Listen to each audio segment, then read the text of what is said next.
for attempt number 3 at the Radiotelephony Basics webinar. By way of an intro, this is the scope of this is to explain basically what radiotelephony is, why we use it in aviation, and go through the absolute minimum of what you should know in order to make it easier for you to learn how to make radio calls confidently, properly. This is part 1, available on Facebook and YouTube, and I eventually broadcast it. And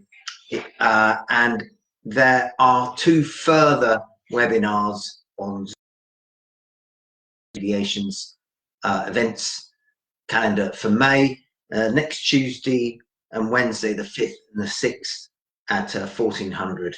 They're conducted by one of my, and that goes into much more depth and far on the scope of half an hour basics webinar. Okay, so what is RT? Radiotelephony. It's a means of communicating in the air over the radio. It was brought in because air traffic got more and more busy. Back in the day when everyone flew around in tiger moths, they looked out the window. Well, there wasn't a window. There wasn't anyone in the tower, so there's really nobody to speak to. And then controlled airspace came in, air traffic controllers, screens, they needed to communicate with people. The reason why you would use radiotelephony is to communicate your situation awareness, to improve it, to have a look where others are, to report your position, and to report your intentions, what you want to do, to report problems you might have if you want help, to obtain clearances, to get information such as the pressure setting. If you're doing a long journey, it may change, and things like that. So it's always good to have your radio on and listening out to somebody in case you want to report them or you want some information from them. The people that run these stations, many of them are pilots, many of them have private pilot's licenses, so they know what it's like to be on the receiving end of communications from an air traffic control service. They are there for you as a pilot. It's not the other way around. So the information that you request from them and get from them doesn't really matter that much if you say it in the wrong order or something. They're not going to refuse to give you the information. If you make a mistake, they are there to correct you. Having said that, if you continue to make a mistake, so strive to do it correctly in the first place, and then you'll get corrected. Their job as an air traffic control service is to prevent collisions in the air between aircraft. On the ground, it's to prevent collisions on the maneuvering area between aircraft and other aircraft and obstructions, and also it's to expedite and maintain an orderly flow of air traffic.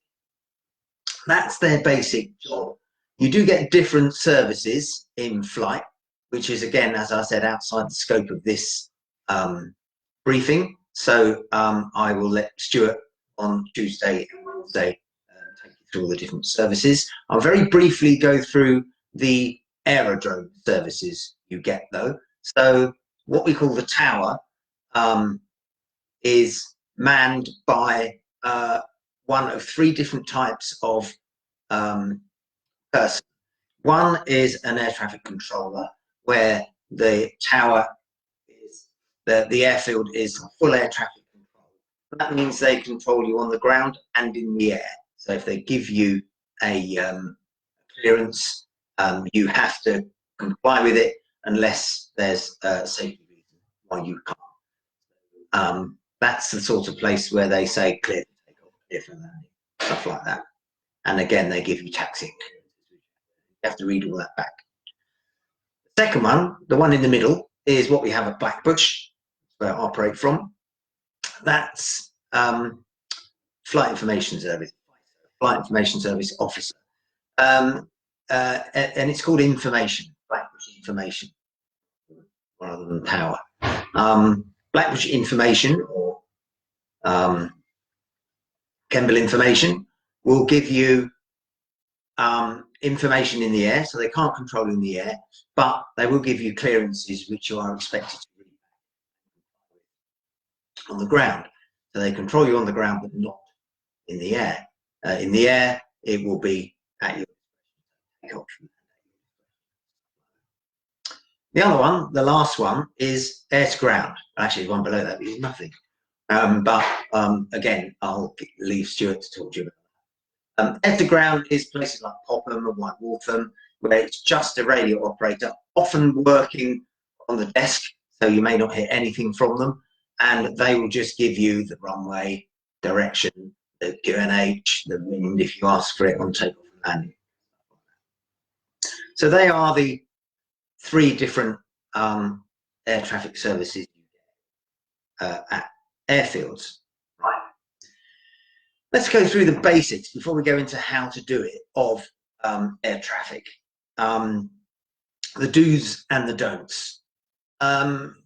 Do's, right? Do listen out before speaking, because someone may have just finished talking and they may be expecting an immediate response. So if you change frequency and start talking straight away, you may well step on somebody. And sometimes people take a couple of seconds to respond. If you're writing down the clearance, for instance, and you have to read it back, then it's polite to wait a few seconds, 10 seconds before transmission, because we're all used to this now.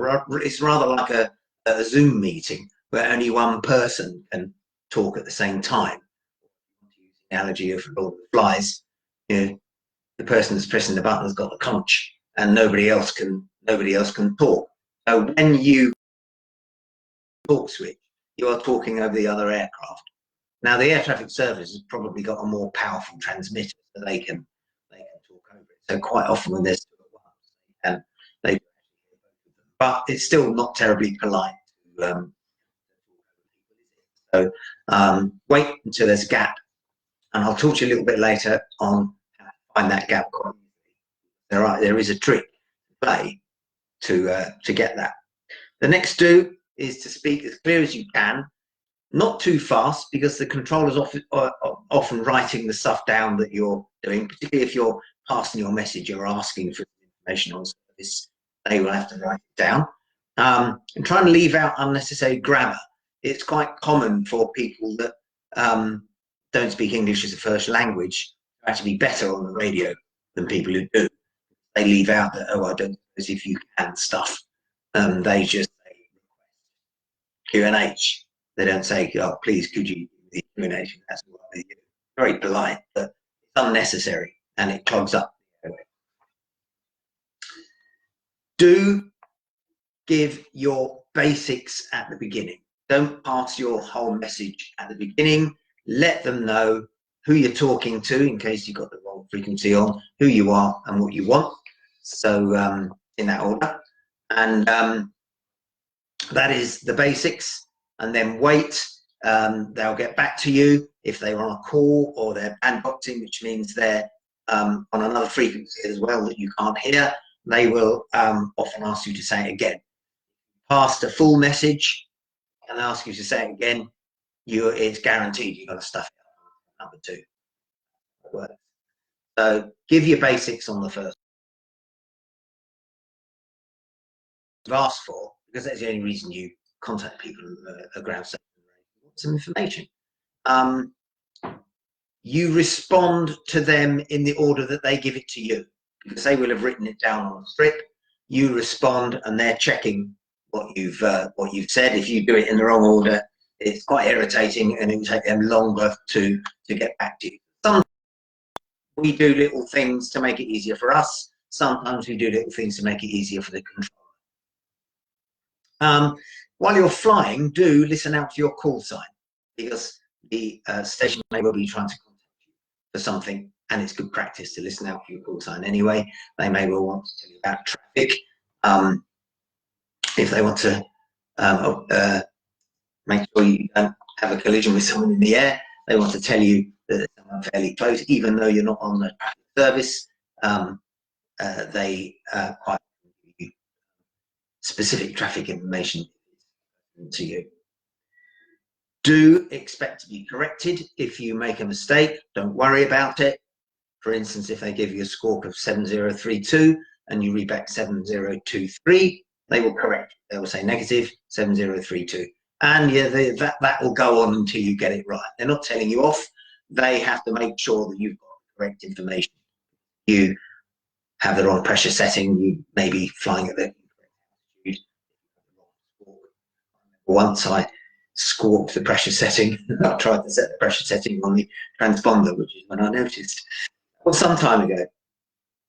And here's the don'ts. Don't worry. If you stuff up, don't worry. Everybody does. As I said just now, I read back the QNH and the transponder incorrectly. In fact, I read them back correctly. I set them incorrectly. They let me know. I was trying to 1032 or something. Don't step on other transmissions. As I said earlier, that's very important, and we'll talk about how to avoid that. Don't rush fast. They're going to ask you to say again. If you talk too fast again, they're going to have to say again, particularly if you're flying in a foreign country, of course. They're even slower, so nice and slowly.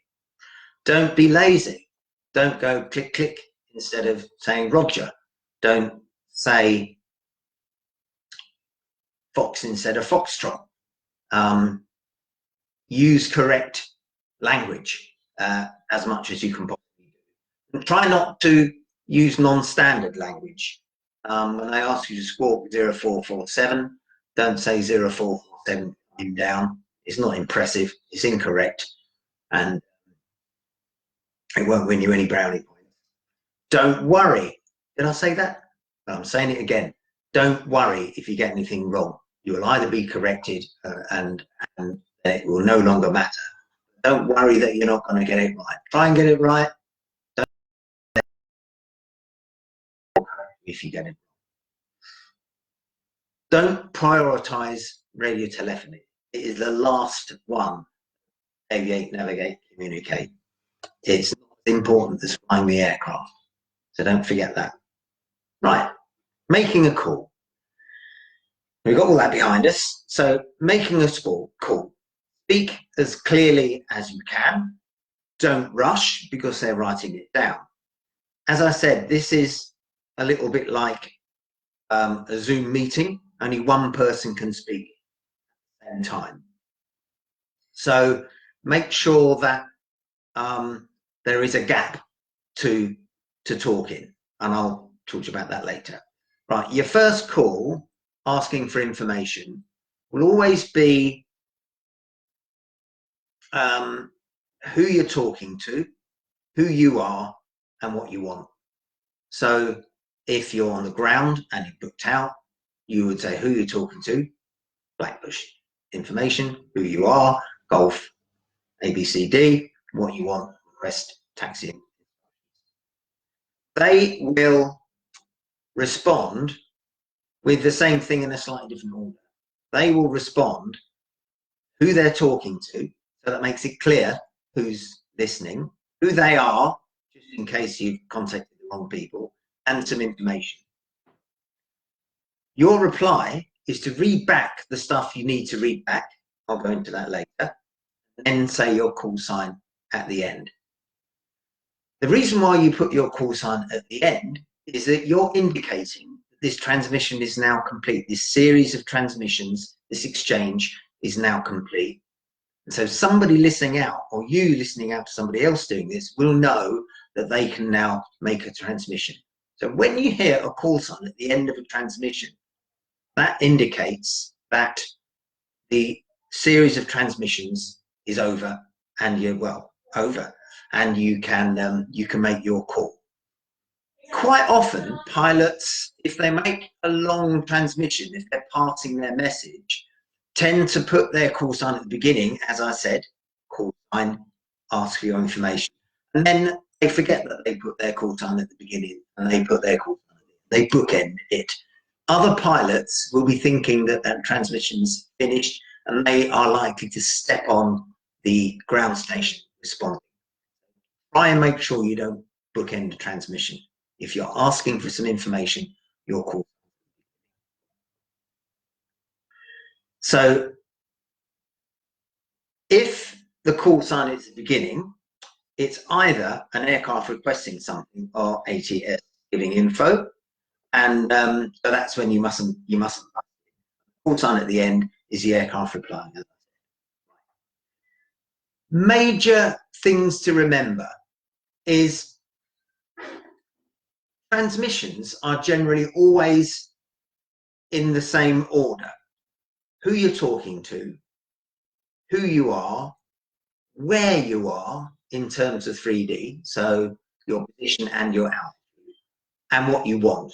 Unless they already know some of this stuff, like you've already booked out the Blackbush. So let's say you're flying in the air, who you're talking to, who you are, where you are, and what you want. So who you're talking to, Farnborough, who you are, Golf, Alpha Bravo, Charlie. Where you are, 5 miles north of Basingstoke, maintaining 2,500 feet, QNH 1032, because you've got to give you QNH, because you just did an altitude, so you have to say pressure. And what you want, request basic. They will respond in the way I said earlier. They will say who they're talking to. Golf, Alpha Bravo, Charlie Delta, who they are, Farnborough information. They will normally say pass your message. Or if they've got information for you, give the information. When they say pass your message, you just say your call sign, your request, and then they will give you the information. Okay. Again, outside the scope of this briefing, Stuart will go through that on Tuesday. Generally, it's all those transmissions start in the same way, and that's the thing that holds people back, is making that very first transmission, pressing the button and speaking. But think a little bit before you press the button and think all of these initial transmissions are the same. Yeah. Who I'm talking to, who I am, where I am, and what I want. So it makes the whole thing a lot easier. Okay, readbacks. For instance, if you're on air traffic control, you're in airspace, or you're on ATC airfield, all clearances, taxi clearances, takeoff clearances, have to be read back. Clear for takeoff, you say clear for takeoff. Taxi holding point alpha, you say taxi holding point alpha. Those are called clearances. So all clearances are read back. The other thing you read back is anything that might matter, anything with a number, actually, apart from the runway wind.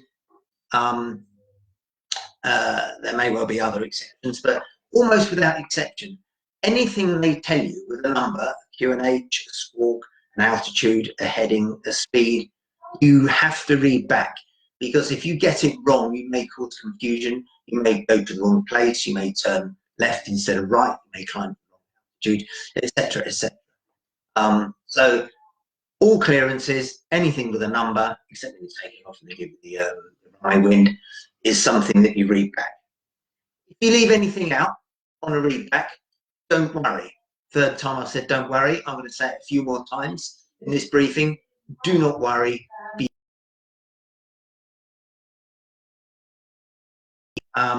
Or they'll remind you if you forget to read back, for instance, if they give you a service, and I haven't said you must read this back, you have to tell them what service you're receiving. So if they say traffic service, you have to read back traffic service. If you don't, they will remind you, they will say again until you respond service. So you need to have in your head what sort of service you're receiving in order that you the controllers know. It's actually a legal contract, but again, outside the scope of this briefing, but it's a contract between you and the controller. You have to tell them that you are receiving a certain service. If they say, if a ground station says to you, report something, There is no need to read that back. You just have to say will co, which means will comply. Report downwind, vacated. So, of course, when you have vacated, then you've got to do it.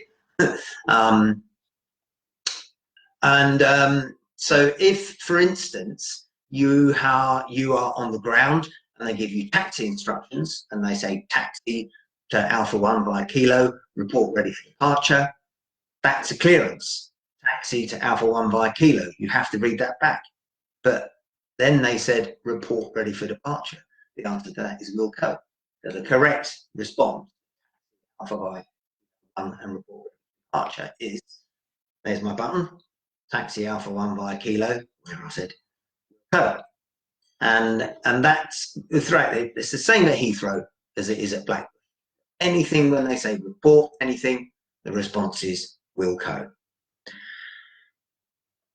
Right.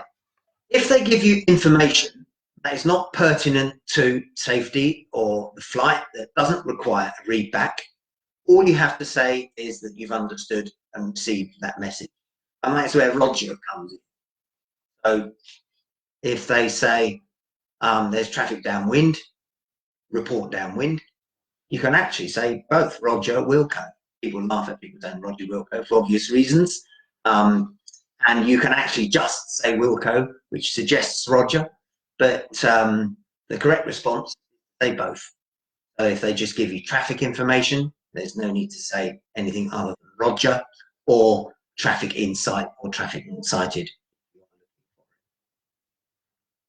That's Roger. Okay. If you are at an information airfield and they give you take off at your discretion, the correct response is just say Roger, because that's information, it's not clearance. But it's always good to give your intentions, particularly for other traffic. So if someone says to me, take off at your discretion, and then they give you the runway wind, I would say Roger, taking off. Roger for the runway wind, because that's just an acknowledgement that I heard the message, and my intention, taking off. I might decide to hold because there's someone on base and I heard them call leg downwind or something. I might say Roger, hold it, or Roger.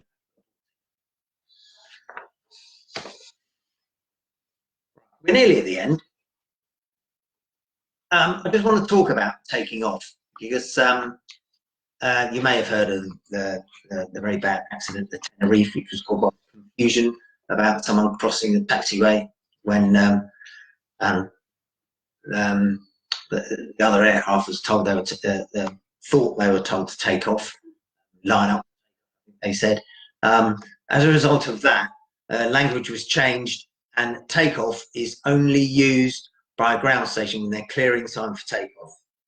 And the word takeoff is only used by the pilot when they're taking off or intending to take off immediately. So you don't say ready for takeoff, you say ready for departure. And the tower would say report ready for departure. They will never say report ready for takeoff. Ready for takeoff. Ready for departure. Then they say clear for takeoff or takeoff. Then you say taking off or clear for takeoff. The only time you use takeoff is when it's about to happen. And any time before that, the word is departure. Okay, so a quick summary of that is, don't worry, I've told you to say that again. They are there for you. Remember the read back clearances, what you have to read back, all clearances and everything with a number, apart from runway wind. Wilco when asked to report. Roger when given info that isn't a clearance or a number. And remember the call sign order and your original message order. Who you're talking to, who you are, where you are, and what you want. Okay, there are a couple of resources to look at. There's a public apps at the caa.co.uk site. I will put these up as a message straight away after this, the two links. It's CAP 413 edition 23. Don't go for an older edition. Edition 23 comes out in June. It's already online. Don't use the old one. There are some amendments. They're mainly about when to read the wind, and there's a thing about reporting conspicuity, which is again going to be explained by Stuart on Tuesday and Wednesday. And there used to be a GA supplement to CAT 413, which is a radiotelephony manual published by the CA, by the way. There used to be a GA supplement to it, which was discontinued, but takeflightaviation.co.uk got it. Some of it's out of date, but it's a really useful resource for basic radio telephony. So some of the calls aren't correct, which is why they discontinued it, but it's a really good resource for GA basic radio telephony. Have a look at both those links. So CAT 413 is the proper one, is the legal one, and the GA supplement on the Take Flight Aviation page is a great little guide too. If you're enthused to learn more about radiotelephony, we have got 2 briefings on Tuesday the 5th and Wednesday the 6th at 2 o'clock in the afternoon by Stu, one of our instructors, doing it from the Isle of Wight on Zoom. So hopefully the internet will work for him. So you can contact us, and the details are all given on the events calendar, which you can see anywhere. If not, if you can't get hold of the events calendar, just put a message on this event and I will forward them all to you. Okay, so thank you very much, and I hope Stuart will see you guys on Tuesday or Wednesday. That's it. I'm sorry that I haven't got a chart behind me. I've got my guitars behind me. I had to move into a different room so that the internet worked. Make a joke about internet flight, but I shan't. And I will see you all again soon. Bye-bye.